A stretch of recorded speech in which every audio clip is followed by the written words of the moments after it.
Jangan membuat saya hari ini menjadi rusuh.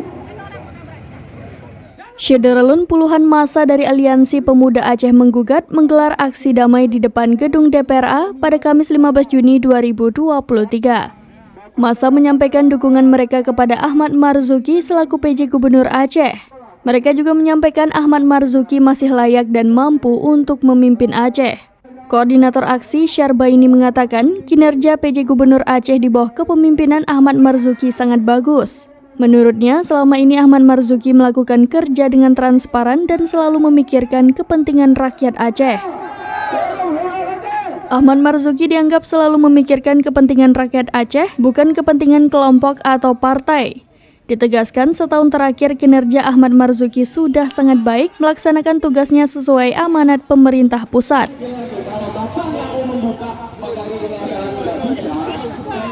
Di bawah kepemimpinan Ahmad Marzuki, angka kemiskinan di Aceh menurun. APAM sangat menyayangkan sikap DPR Aceh yang baru-baru ini mengusulkan satu nama sebagai calon PJ Gubernur Aceh pengganti Ahmad Marzuki yang akan habis masa tugas pada 5 Juli mendatang. Aksi tersebut mendapat pengawalan ketat dari pihak kepolisian. Massa menyampaikan aspirasi secara bergantian menggunakan pengeras suara. Sebagai pemimpin di Aceh.